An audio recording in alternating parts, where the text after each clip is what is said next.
live from the campus of Southern Illinois University, Carbondale.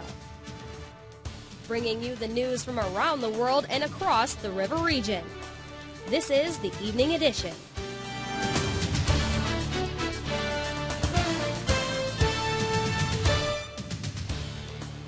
The Department of Public Safety at Southern Illinois University, Carbondale, became involved in the Occupy Carbondale earlier this morning. Good evening and thank you for joining us. I'm Jessica Anderson. And I'm Curtis Sheehan. But that initial incident is not where the campus police involvement stopped. Rob Dilson has more with the story. People have tents and tarps up in hundreds of cities across this nation, but in Carbondale, Illinois, it's not allowed. Democracy is not allowed in Carbondale, Illinois, and it is not allowed at Southern Illinois University. This is the scene today at the Bucky Dome replica near Quigley Hall on the SIUC campus. Earlier today, the Occupy Carbondale protesters were forced out of their tents by the campus police. Upon being removed from their tents, the group moved to the dome and draped tarps over the figure for shelter from the elements. Campus police became involved once again when they tore down these tarps. As you can see, the tarps are in tatters right now, and they left a shred of tarps. We went and got more tarps, put them on. They tried to pull them down and cut them to shreds. The campus police were told to not allow any tarps on the dome. Lieutenant Harold Tucker says the shelter violates university code. But the problem is, go ahead and protest. That's not a problem. Get your statement out there and have your signs. That's okay.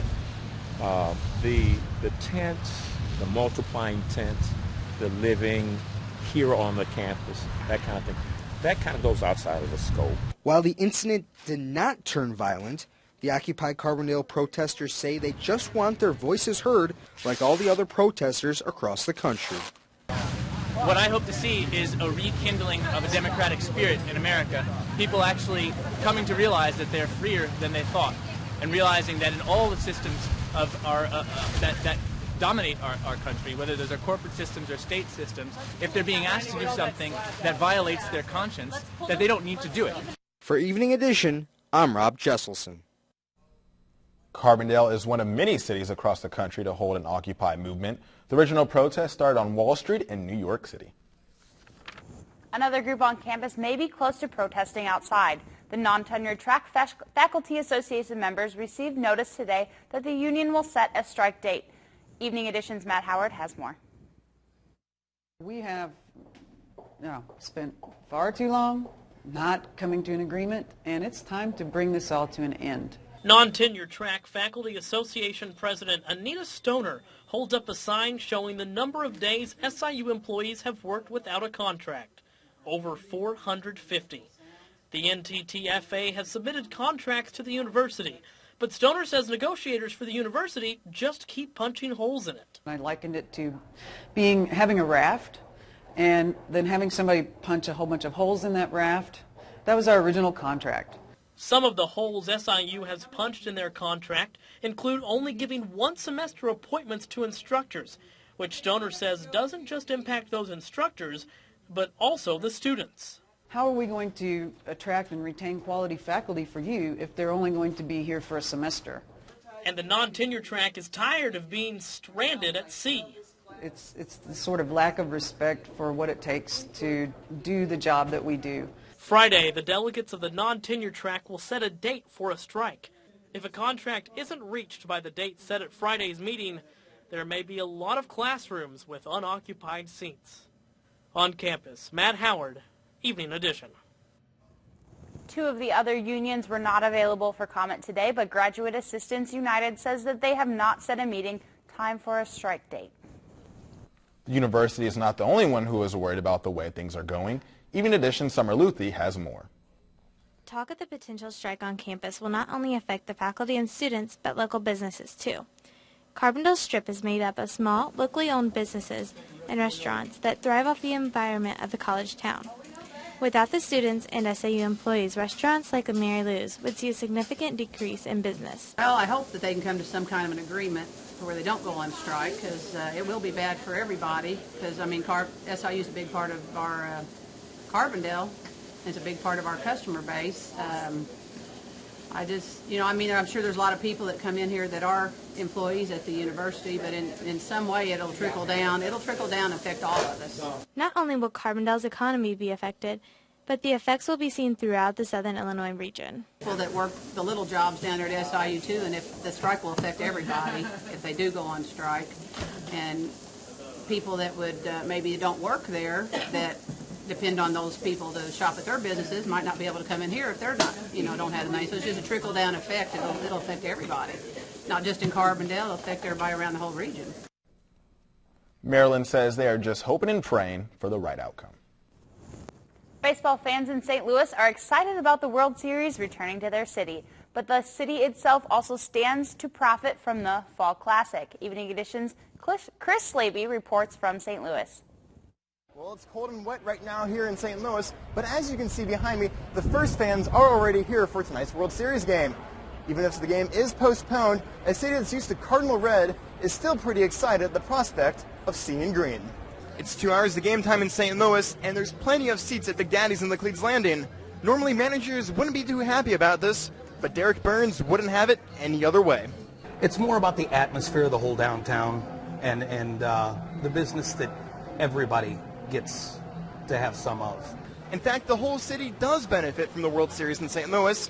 The St. Louis Regional Chamber and Growth Association says the city would gain more than $20 million in revenue from 4 World Series games in St. Louis, which almost matches the $28 million brought in during the first 2 rounds alone, for a total of $52 million for the St. Louis Cardinals' fall run. Burns says it can be a hassle to organize extra staff for the Fall Classic, but with the prestige now associated with the city, the effort is worth it. There's going to be people from all over the world coming to St. Louis to see what we're about. So yeah, we're ready to go. We want to show them what St. Louis can do, and it's not just a Big Daddy's thing, it's the whole city. Now, the RCGA estimates that the World Series will bring in an extra $6 million per game it's hosted in St. Louis. This, combined with $300 million from the regular season, leaves St. Louis with plenty of financial resources in an otherwise tough economy. Reporting from St. Louis, Chris Slaby, Evening Edition. Well, just like St. Louis, it was another rainy and cold day today. It sure was, Jessica. Let's check in with Janet Kennedy to see if we can expect some sunshine tomorrow. Janet? Well, yeah, to sum it up, it's been cold and rainy today, and the bad news is that will continue throughout the night. The good news is, though, by midday tomorrow we should see some sun. I'll let you know how long that sun will last in just a few minutes. Back to you. Illinois patients can once again use a public website to find out whether their doctors and chiropractors have shady histories. A physician profile allows future patients to see whether a doctor has been disciplined in the past. The records date back to 5 years. This database was taken offline last year when the Illinois Supreme Court deemed it unconstitutional, but a new law has revived the website, allowing the doctors to review the information 60 days before it goes live. You can access the website at the address at the bottom of your screen. It's being called the deadliest tainted food outbreak in more than a decade. Up next, find out how many people have gotten sick from contaminated cantaloupes. You're watching Evening Edition.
Prosecutors are nearing the end of their case in the trial of Illinois businessman William Cellini. Cellini is accused of taking part in a plot to extort a Hollywood producer for a campaign donation to ex-Governor Rod Blagojevich. Prosecutors say they could rest as soon as tomorrow, giving the defense a chance to call witnesses. The defense could also decide to rest immediately without calling any other witnesses. A watchdog group says donors have been giving more and more money to state politicians. Those interested in gambling in a smart power system have given more than $1.3 million to Illinois officials this year. Gambling interests have donated $388,000, with more than three-quarters of that coming from racetracks. Taking in the most donations was Chicago Mayor Rahm Emanuel, bringing in over $74,000. Power companies have given over $939,000, with that majority of going to committees for Democrats in the state Senate. Things got downright nasty in the latest Republican presidential face-off. Last night will have been one of the testiest exchanges the candidates have had so far. Greg Blacks takes a look at what went down. 7 Republican presidential hopefuls met in Las Vegas for a debate, but it turned out to be more like fight night.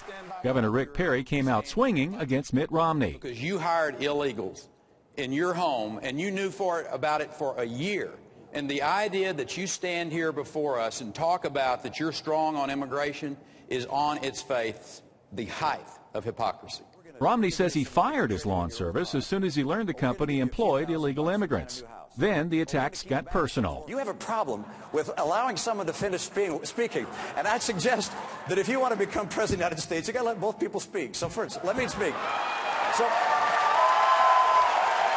Rising star Herman Cain fended off attacks on his 999 tax plan. The fact of the matter is, reports are now out that 84% of Americans would pay more taxes under his plan. I don't think so, Herman. It's not going to fly. Unfortunately, none of my distinguished colleagues who have attacked me up here tonight understand the plan.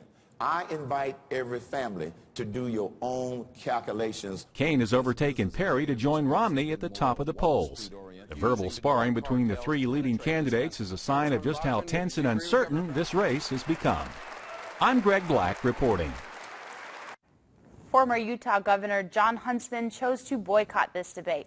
Huntsman says he wanted to protest Nevada pushing its date of its caucuses ahead of New Hampshire's primary. And the number of people killed by tainted cantaloupes is on the rise. The Centers for Disease Control says a listeria outbreak in Rockyford brand cantaloupes from Colorado has now killed 25 people. At least 123 people in 26 states have been affected.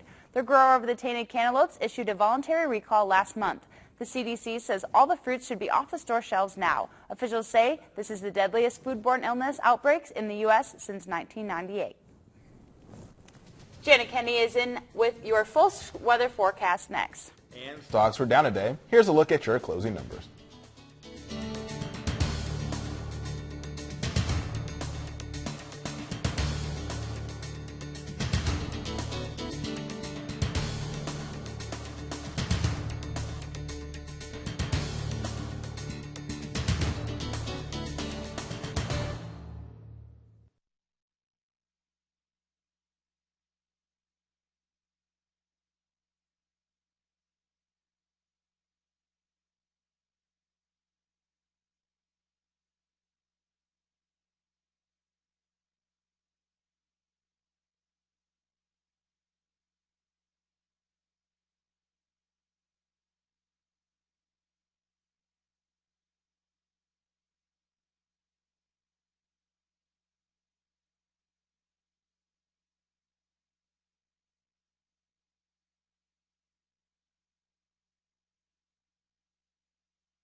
The Chicago Blackhawks were also in action as they looked to rebound.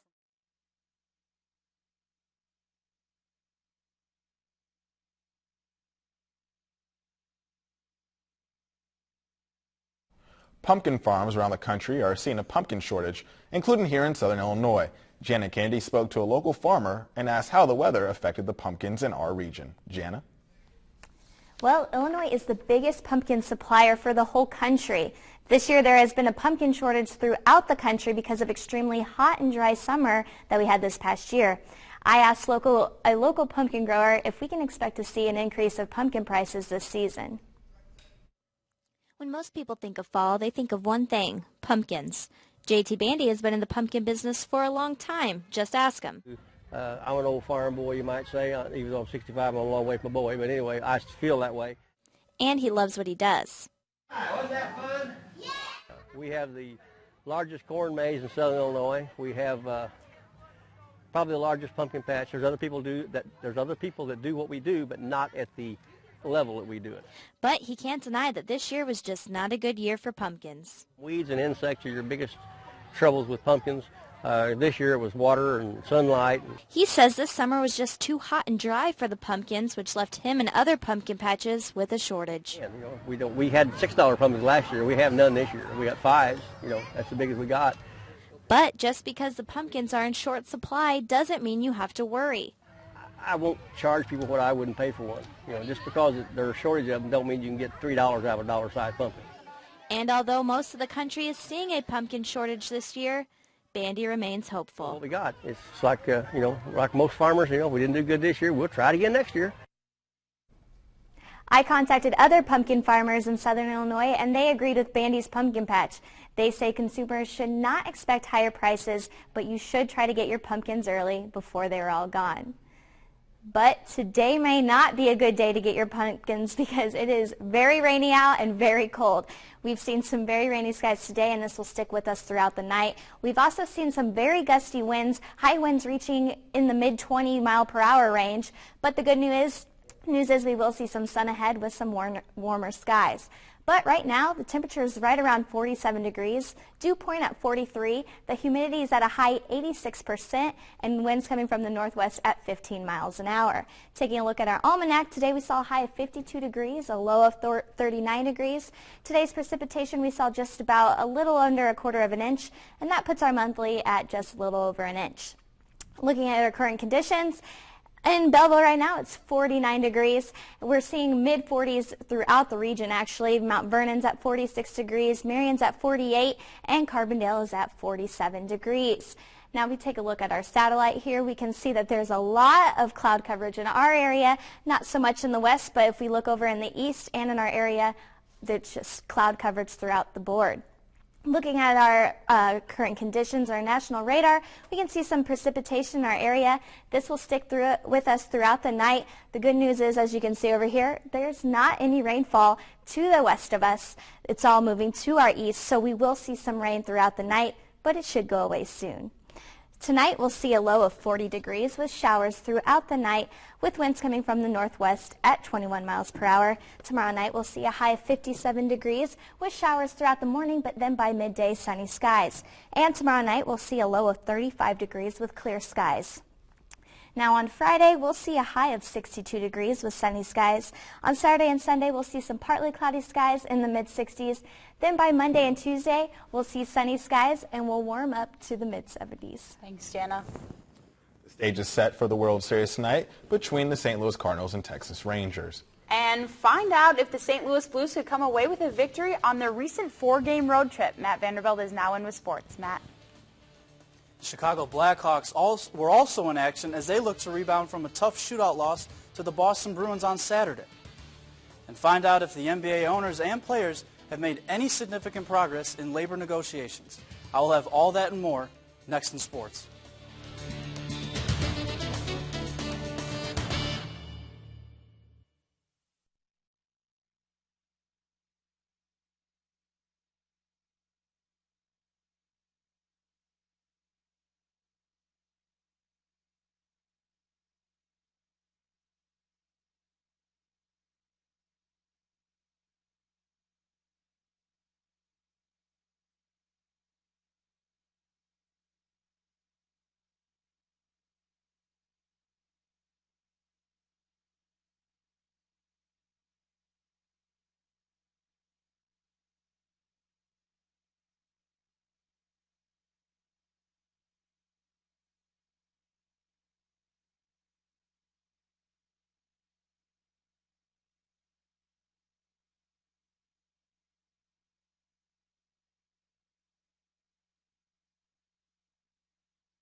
And now the latest scores and highlights from across the River region.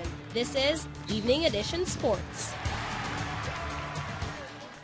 Game 1 of the World Series between the St. Louis Cardinals and the Texas Rangers is just a few hours away.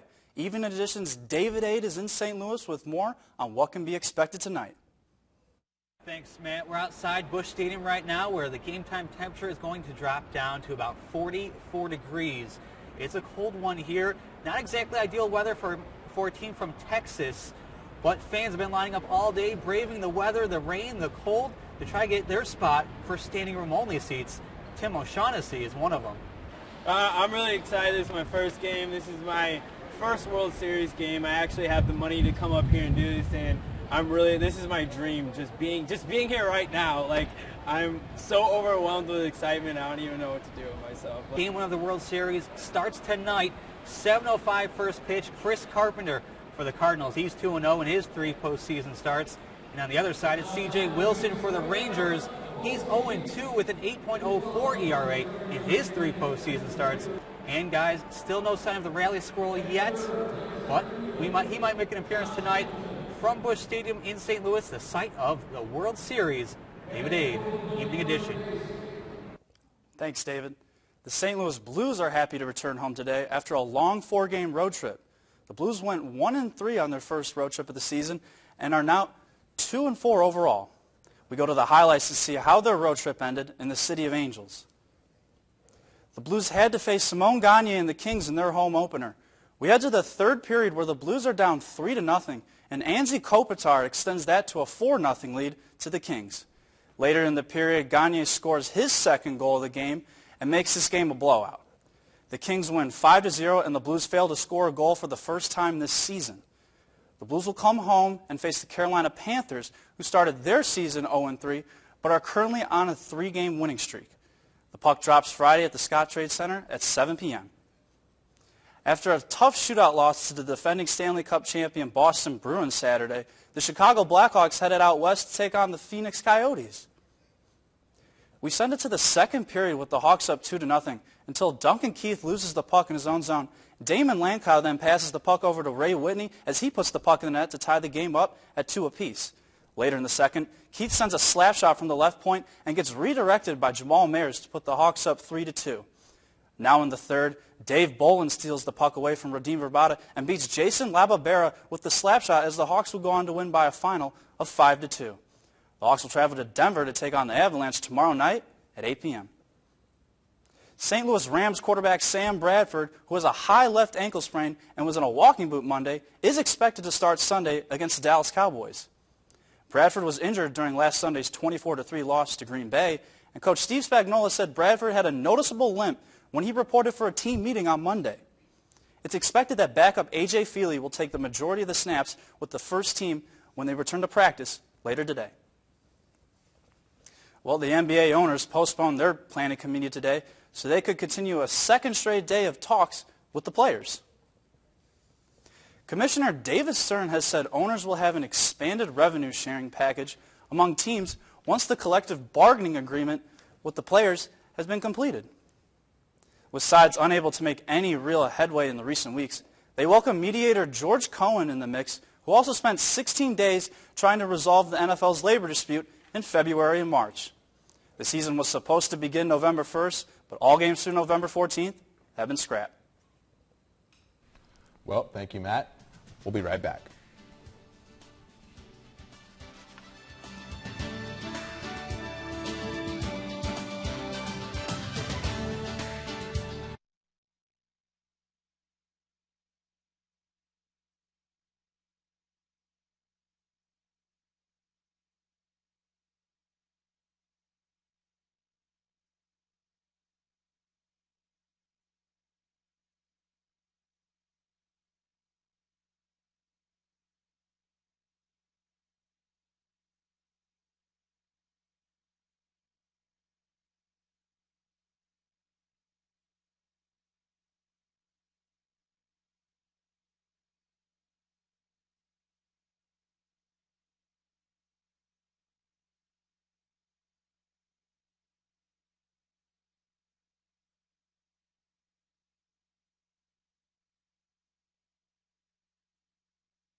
Coming up tomorrow night on the Evening Edition, we will keep you updated on the faculty negotiations and what we can expect in the next few weeks. Then, approval from City Council may cost you more money, and our sports team will bring you all the highlights from the first game of the World Series. That's tomorrow night at 5 right here on the WSIU television stations. Jana, on Sunday, it was so beautiful. It was 80 degrees. It was sunny out, but then it started to rain. Will I get my sun back anytime soon? The good news is you will. It will continue to rain throughout tomorrow, but we will see some sun by the end of the day. And then by Friday, we'll see that sun again with highs in the mid-60s.